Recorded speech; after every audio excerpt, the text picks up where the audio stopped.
Jake, hit the record button, please. I did. Okay, good. Whew. It's recording. Okay, is it really? Okay, here we go. Welcome to the Wheelbarrow Profits Podcast, where you get multifamily investing made real. Learn from top players in the real estate investment world as they share their secrets with you and discover proven strategies on apartment investing that actually work. To learn more about Wheelbarrow Profits, visit jakeandgino.com, your one-stop shop for everything multifamily. Now to your hosts, Jake and Gino. Hello, everybody. This is Jake Stenziano, host of the Wheelbarrow Profits Podcast, here with my co-host, the multifamily mentor, the coach, the chef, the father of six, the best-selling author, the G-Daddy, Gino Barbaro. Gino, how's it going? Mr. Stenziano, MIH, how you doing? You making it happen this morning? Making it happen, big man. Always making it happen. Today's guest, Brock Collins, is always making it happen. He is a real estate investor in the Midwest. Brock started investing in real estate with no money and no credit and became an expert at creating nothing-down deals. Brock has purchased over 100 houses and investment properties, and he has used real estate investing as a tool to create a life of true freedom. Gino, number one question that we get, people want to know, where do I find the money? So I think today's podcast is going to provide a ton of value. So without further ado, Brock, shed some light on it, and welcome to the show. How you doing today? Gino, Jake, thanks for having me on. I really appreciate it. It's a great morning. Great morning, and let's kick this thing off. Why don't you just tell us, how did you get started in real estate? All right, man. So I came from a very blue-collar family, and we never had much, but always had enough. And I just always had a reach out to want to have something more. And so I started probably like every other real estate investor who starts at the beginning. I started by reading books, eventually attending seminars, and eventually I got in touch and reached out to a mentor in my local area. He was a very wealthy builder, and he started buying these tiny houses at big discounts. And so I said, hey, let me be my mentor. I'll do this for you. And so basically he kind of opened the reins to me and allowed me to make a ton of mistakes on his own properties, and he foot the bill for all my learning experiences. That was nice of him. So I wanted to go a little bit further, and I was still nervous, and so I reached out to the largest real estate firm in our area, to the owner, and I took him to lunch, and I just picked his brain for a bit, and he says, hey, why don't you come to work for me, and I will introduce you to all the players in the market, all the realtors, the attorneys, the lenders, all this good stuff. And I thought, man, what a great deal. So I became a licensed agent and worked with him for a few years. And unfortunately, realtors are a little more conventional than creative real estate investors. And so I kind of got brainwashed from the creative side. So at some point after a few years, I decided to give my license back and to jump in as and do my own thing as a real estate investor. That's really cool. I love the way you started. I mean, you're saying that you made a lot of mistakes and all, but I guarantee you were creating a lot of value for your mentor. Oh, yeah. I think that's the number one thing that listeners have to really pay attention to is if you want a mentor, create value. Give value for value. Just don't go there and pester him and ask him questions. Give him some value as Brock did, and then the mentor will actually let you make mistakes and it will actually teach you. If you go there and pester him, that's not going to happen. Right, Brock? That's absolutely right. Yeah, and it's always out in not what someone can do for you, what you can do for them, and have a mutually beneficial relationship, and it can go a long way with that. So this is the $1,000,000 question, Brock. Why real estate? Oh, man. So growing up, I'd heard probably like everyone else that more millionaires have been made in real estate than anything else, maybe, besides gas and oil, but that didn't interest me. So I didn't have any money and I didn't have any credit, but real estate fascinated me.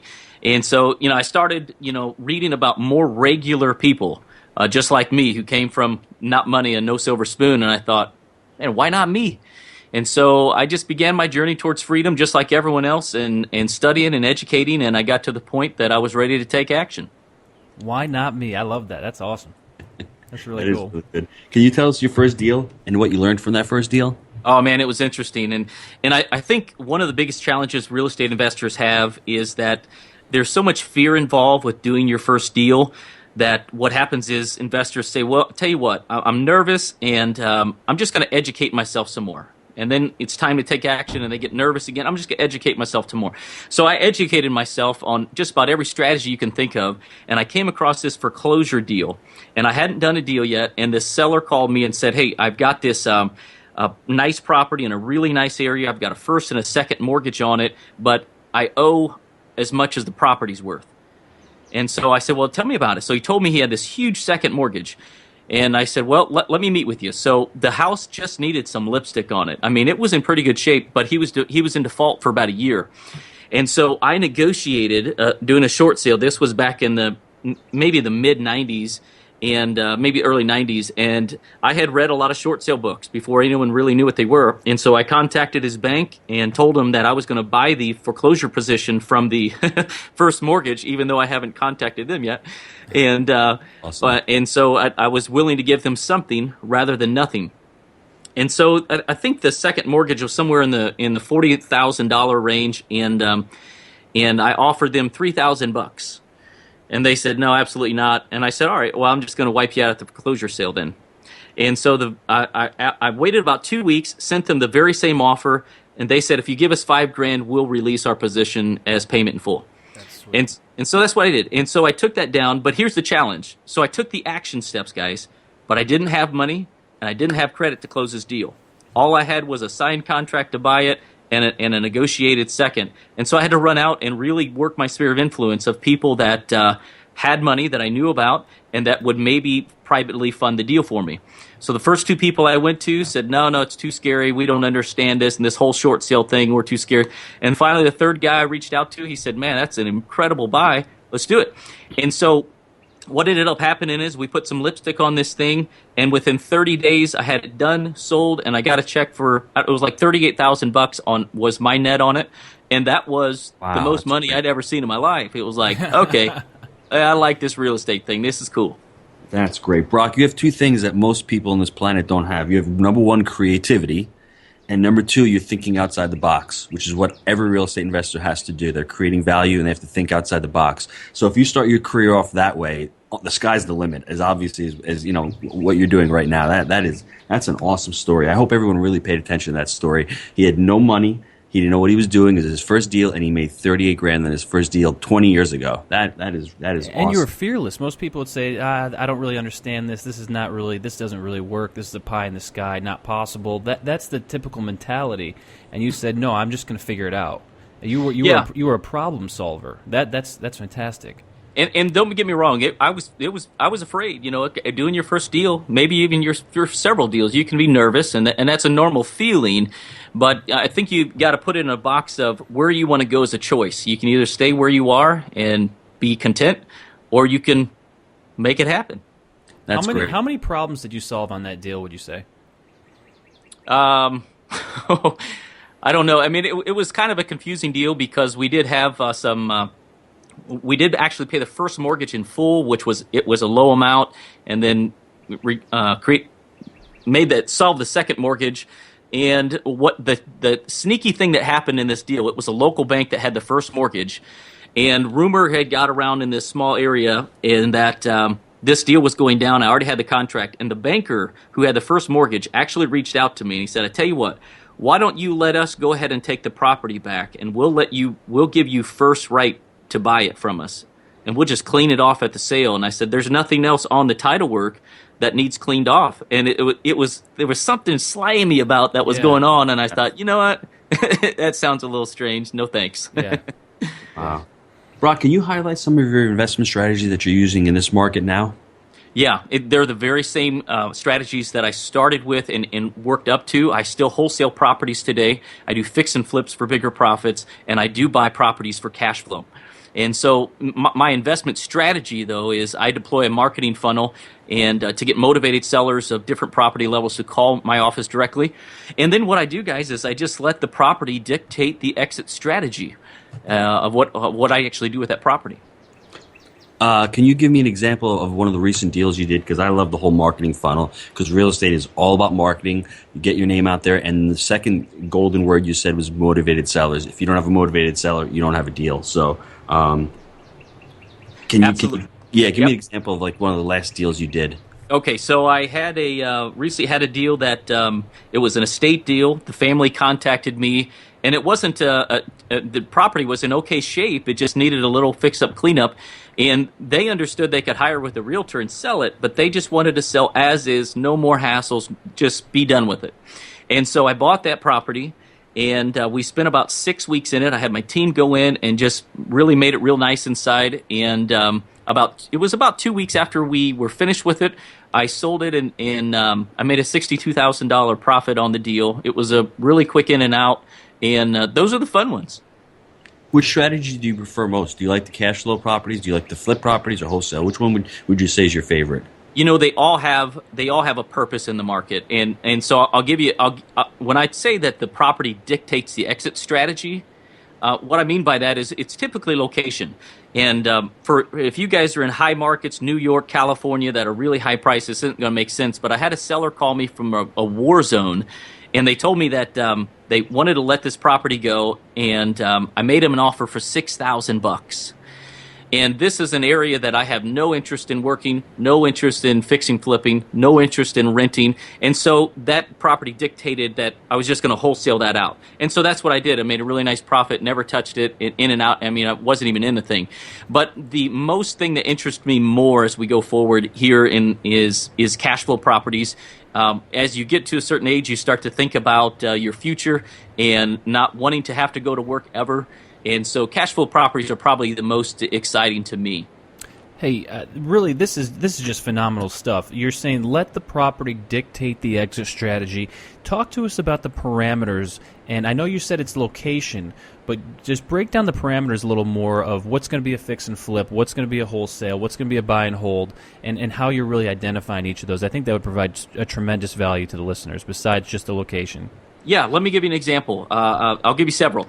I recently bought a property in an upscale area. The property was worth about $240,000, and so if you look at those numbers, guys, Jake, Gino, can you cash flow that property?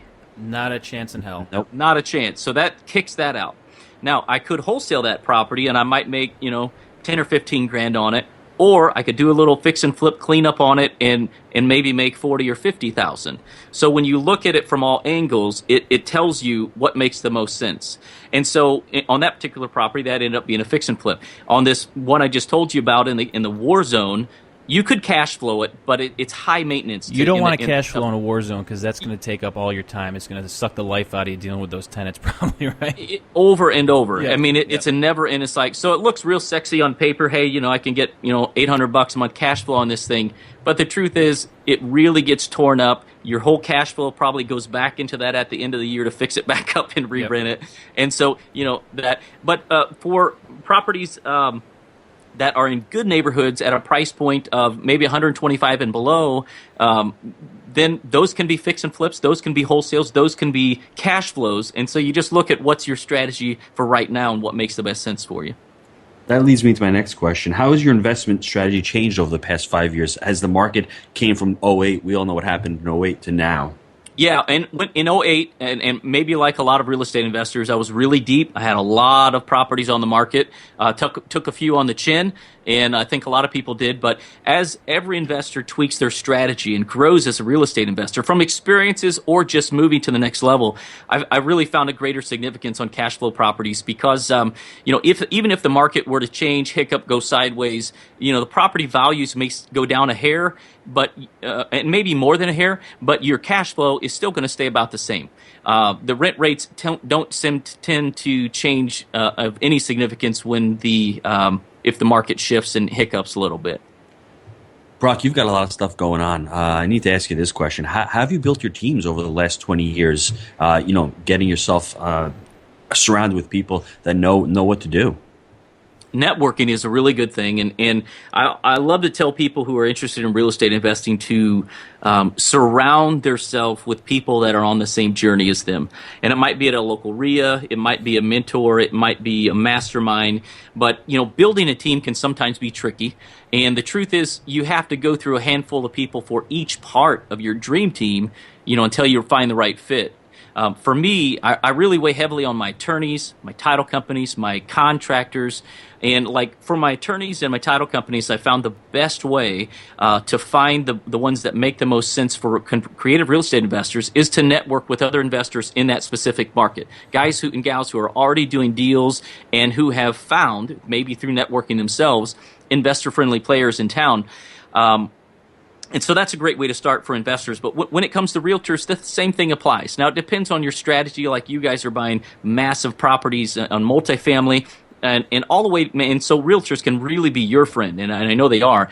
For single-family investors and small multifamilies, most realtors are transactional. They want to just sell conventionally. You put your 10, 20% down over and over and over, do a conventional sale. So when you come to them as a creative investor, maybe they don't understand it, or maybe they just don't have time to work for something outside of the box. So referrals are great for realtors as well, who are work with investors. And contractors, I think the same thing. Referrals from people that I know, like, and trust. And, contractors will let you down. You've always got to be networking to add more to your database. How have you built your teams over the years? As far as what do you think your most important team members are?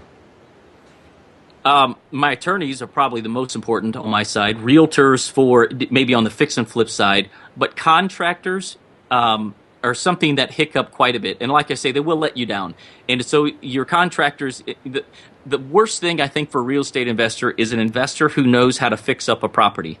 Because if you buy a property and then you spend yourself the next 3 to 5 months fixing it up after work on weekends, you've lost all the opportunity time to get 5 or 10 more deals. Mm-hmm. And so you've really got to network hard, and I actually get a lot of referrals from local realtors in the market of guys that, like, when they list a house and they have an inspection, things need fixed or cabinets needs changed out. I get my referrals for people who are working with professionals, and they're not always the cheapest, and that's okay. But they'll show up when they say they will. They finish the job, and they do fairly good work.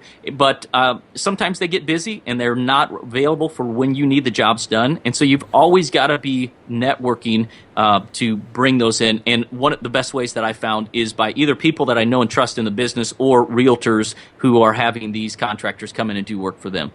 Amen to everything you're saying right there. And I always joke that painters are the bane of my existence because it costs a lot. But man, definitely you can't never have enough contractors. It's so true. Brock, you mentioned about the creative financing. Do you have any tips out there for the listeners about how you train or how you teach your brokers or your sellers on creative financing? It depends. More the creative financing involving sellers would be on the small multifamilies that I do. In the single family houses, I don't find it too often. It's not really something that's hot in my market. I know other areas of the country that's a little more congruent. And so when I got started and jumped in and I wanted to do more deals, I started buying subject to the existing financing, which didn't require any of my money or credit. I simply took over the payments. And then I moved into a little more, stretched out a little more to private money. And then before the market fell, I had met with some commercial brokers or commercial mortgage lenders. And I told them, this is my plan. This is what I'm doing. And what I wanted them to do was to fund the entire purchase price, to fund no down payment needed, to fund the entire purchase price, to fund all the repairs, and to do those deals like that with me. And the first couple looked at me sideways, and they said, "Oh no, you're 20% down. We're not doing that." Okay, well I don't need the money now, guys. I just want you to know. I just wanted to give you the opportunity. And so I found one local bank that was a small mom and pop bank, and they were like, man, at those numbers that you're suggesting, if you bring those kind of numbers in, we'll do those all day long. And so now I've got several banks that I work with that make most all of my deals nothing down. And so I use small mom and pop banks, commercial on the commercial division, and that's what makes a lot of my deals just nothing down of my money. That's great. That's what we do. We're using a portfolio lender.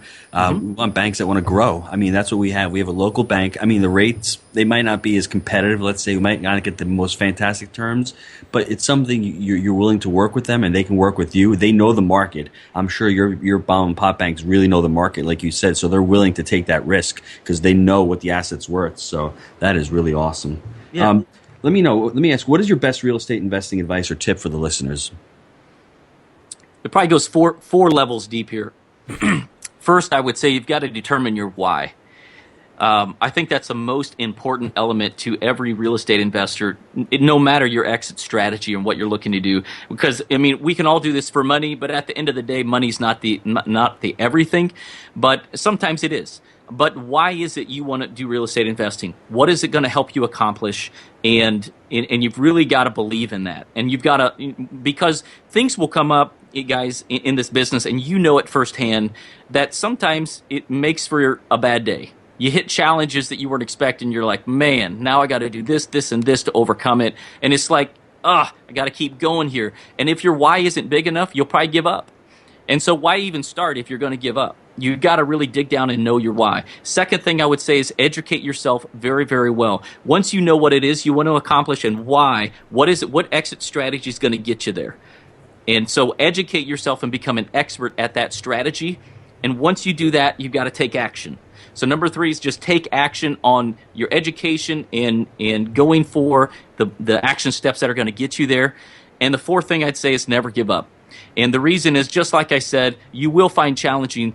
Real estate investing is not for everyone, but you'll come across challenges that sometimes are hiccups, and you've got to work through them. You got to dig deep. And if you want it bad enough, nothing will get in your way. So determine your why, educate yourself, take action, and never give up. Creepy right now. No, it's just people have asked me before, what's the best advice? And I say it's cliche, but I always say the best thing that Gino and I did was never give up, because it took us 2 years to get our first deal, and we got a ton of rejection. So I always say that, and I always throw this out there. People say, well, how do I get started? What should I do? And I said it starts with education times action equals results. You got to educate yourself, take action, and then you're going to start to see the results happening. And just a little creepy, I'm sorry, but it was great stuff. And I'll go one more creepier than you guys. My mantra is there's 4 things. You have to have a thought. Your thought has to become a burning desire. From your burning desire, you need to take massive action. And from that massive action, you're going to get a result. So it's basically sort of what your 4 steps are. Your thought has to be your why. If it's just I should do this. Well, I should lose some weight. You're never going to do it. But if you're like, I have to lose weight or else I'm going to die, you're going to find a way to lose that 30 pounds. It's the same thing with real estate. If you got to jump in that vehicle and go from point A and make 10%, you realize that, what I'm doing now is insanity. I'm doing the same thing. You realize it just becomes a must. You're going to figure it out. That's the whole bottom line. But you need to find guys like Brock to get educated. You can have the best thoughts in the world and the best desires, but without that massive action and without that education, you're just not going to go to the next level. Mm-hmm. What's your best habit for success?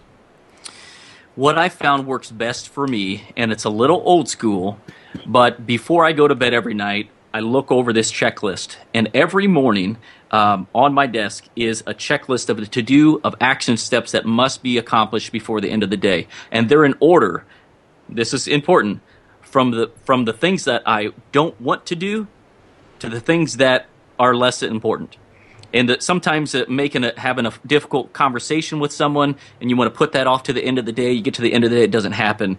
And so anything that's hard or challenging, I put at the top of my list so that it just gets happen right now in the morning. And I go through the end of the day, and I just make sure everything's checked off. And before I go to sleep at night, my to-do list for the next day, my action steps for that day are already written down, ready for it to start all over. So Brock's days get progressively easier because he starts with the crap and goes to the good Eat stuff. that frog, Jake. Eat that frog. That's right. And you know what, Jake? It sounds like Brock is your long-lost cousin. Because I know it here. It really, this is exactly like what you do. You coach. No, it really is. I'm just gonna get off that for now. 'Cause it's just what's your biggest mistake that you've made in the business that you can throw out there, so hopefully prevent people from making the same mistake? I think maybe there's two. There's two. One, I would say, is I educated myself too long before taking action. Maybe 4 or 5 years of just education. I think the fear crept in of, oh, what if this happens? Oh, I'm going to go back to educate myself. And so that was the first thing, is waiting too long to take the action steps. The second thing I'd say is I waited too long to get a mentor. And mentors aren't necessarily an inexpensive thing to get, but they can propel you to profit mode faster. And they've already walked that journey that you're about to walk. And they can just totally remove these roadblocks that you have no reason to even go through. And for me, and it was probably a money thing for me, but I just waited too long to say, I'm in, I'm all in, I'm about to make it happen, and it's going to cost me some money, but I want to get into profit mode faster. The beautiful thing about this is last week we had a gentleman on by the name of Chris Bruce, and he's the other side of the coin from you. He went to, I think, a day-long seminar and then just started wholesaling and putting all these offers out there. And he admittedly said, I was pretty much didn't know what I was doing.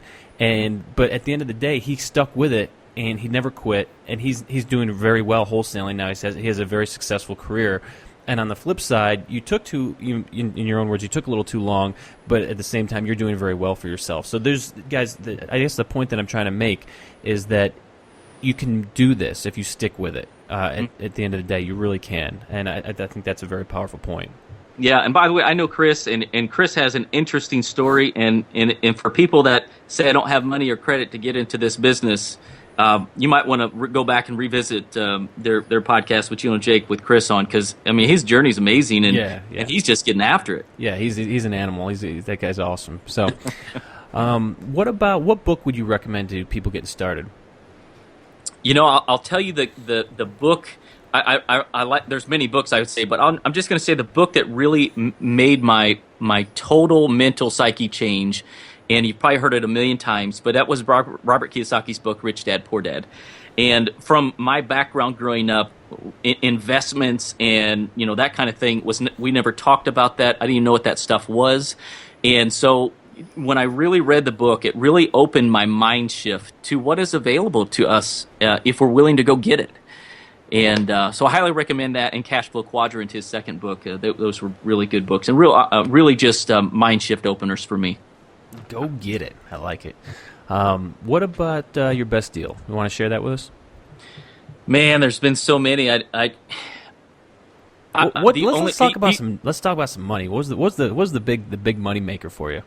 Oh man, the thing is, I don't like to do houses unless or any properties unless there's big money in them. It's just not worth my time. But let me say this: I know this is cash flow. I know you guys are all on cash flow. We're cash flow guys. Yeah, we don't get the chunkers, but yeah. And like I say, the last 5 years or so, like you asked, has really been a shift to finding those properties that make sense. And so, one of the properties I bought was, and I recently bought this. It was on the market. It was a duplex, and it was on the market for $69,000, and it was just in bad shape. And so, the lady called me and said it was listed, and I said, I'll come look at it, but you're going to owe a commission if I buy it. That's your deal, not mine. And she said, I'll tell you what, it's about to expire. So she waited a couple weeks. It expired. I went and looked at it. And I said, oh, man, we're not even close on numbers. This thing just needs cleaned up too much. And she says, well, would you give me $20,000 for the property? So she's dropped almost $50,000 now. I'm like, well, maybe we can talk about this. So I offered her $11,600 for the property and told her that was my top number. And she accepted my offer. Sweet. And so I bought this property for $11,600. We put about $14,000 in it in cleanup, so we're in at $2,500 or $25,000, and the property rents for $1,375 a month. Wow, you do a few of those. That cost per unit is sweet, by the way. Yeah, and so these prices, like I said, if you're listening to the show right now and you're in California or these real high priced areas, that won't make sense. But no, those numbers make sense everywhere. Yeah. If you can find them.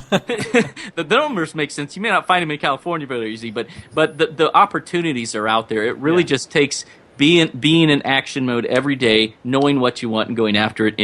And so Yeah, I love the cash flow properties, and that was a perfect example of one that was just pretty exciting to me. Yeah, I'd love that times What is 200 that? right there. Yeah, what is that property worth right now? What do you think the properties would appraise for right now? It's probably worth about 90 some thousand, maybe. So you could pull probably about 65 to 70 grand out of that property. You'd still be cash flowing, let's say $600 a month, and you have all your capital back and then some. Gino's saying refi. I'm saying, yeah, I'm saying Pull like, it out and you buy have no- another one. Yeah, that's Roll it that's up. Nirvana right there. That's the velocity of money that we like to talk about. That is an awesome deal. Congrats on that one. Thank you. Man, I love that. I want a bunch of those. So you did that. What are you excited about right now? What do you got in the hopper that you're saying, man, we're gonna make a couple $100,000 on this one?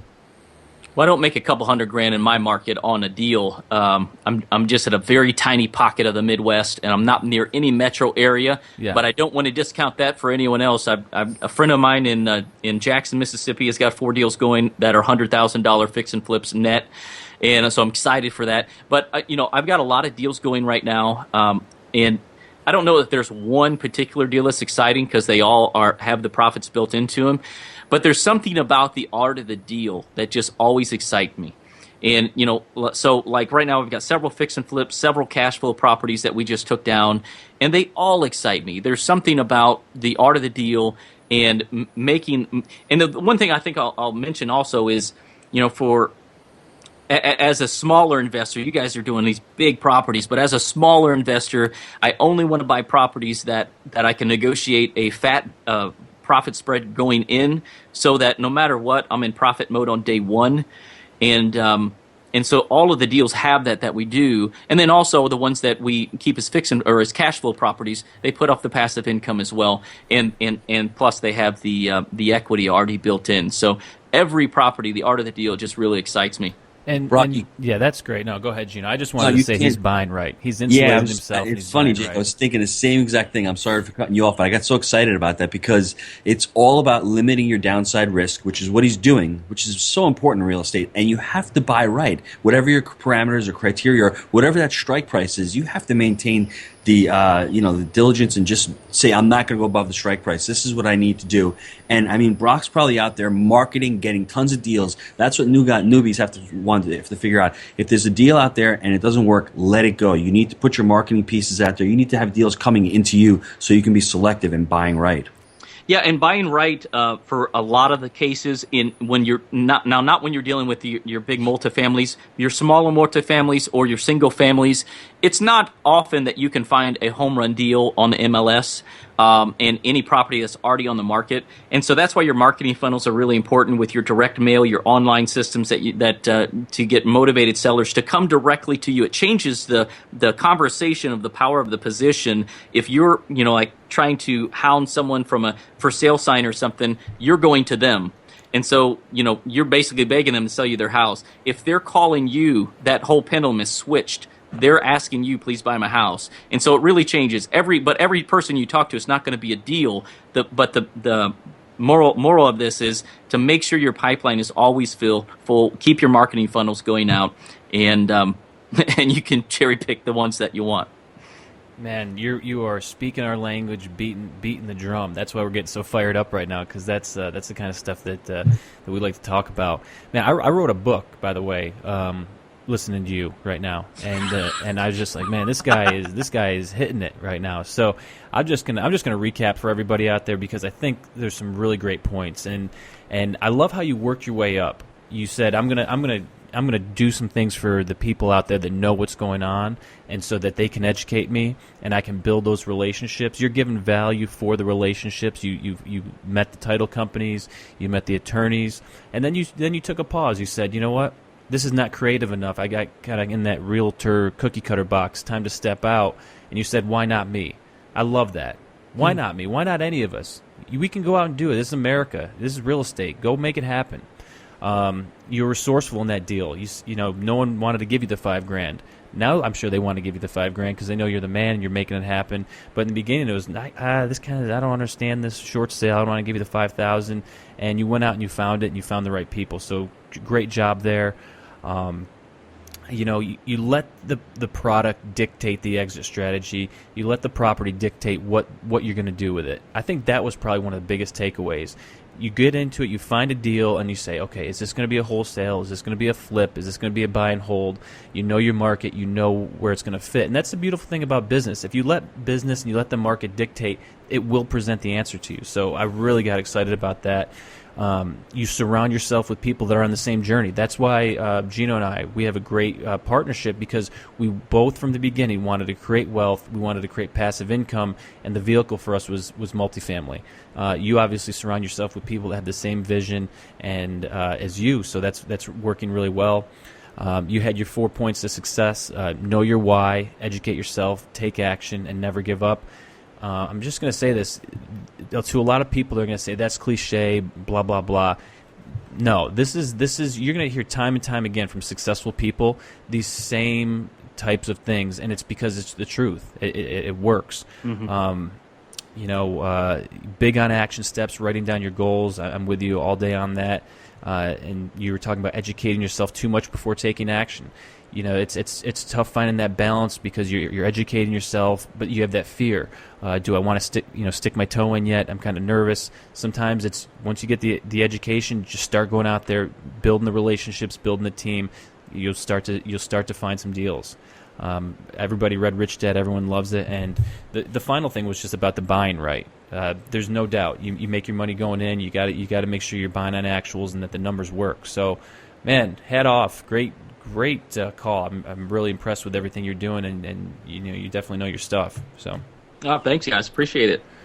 So, how can people get a hold of you? I'm sure people are going to want to hear some more from you. You definitely got it going on. Well, let me finish with this. My why was not to be a massive millionaire in this business. I watched my dad work really, really hard as a truck driver all his life to put food on our table, from early in the morning to late at night. And I knew that just that kind of lifestyle didn't excite me. And so I wanted something different. And so my why when I started this business was I wanted the freedom to come and go as I please. I never wanted to be locked down to a boss, and I wanted to have more money than I needed, and I just wanted to create a freedom lifestyle. And so real estate investing, now mind you, you got to put your time in. You just got to put your time in. But when you invest your time in the right thing and action steps, you can reach your why. And so my why was a freedom lifestyle, and so I have a lot of free time to come and go as I please, and I love the business. And so I created a podcast called the Freedom Real Estate Investing Podcast. And I just like you guys, I just connect with other investors to find how real estate has helped them to find their freedom, their pitfalls, and their journey, and their successes they had along the way. So if you can check the Freedom Real Estate Investing Podcast out on iTunes and Stitcher Radio, or you can just go to freedomrealestateinvesting.com and check out some of the shows there. Definitely going to check out that podcast. Yeah, for sure. Well, hey, thank you very much. This has been awesome. It was great having you, and let's definitely connect in the future. Absolutely. Gino, Jake, thanks so much, guys. Thanks, Brock. Have a great one. Thanks. We trust that you enjoy the Wheelbarrow Profits podcast. Visit jakeandgino.com, your one-stop shop for everything multifamily. See you next time when Jake and Gino share more of their investing secrets with you.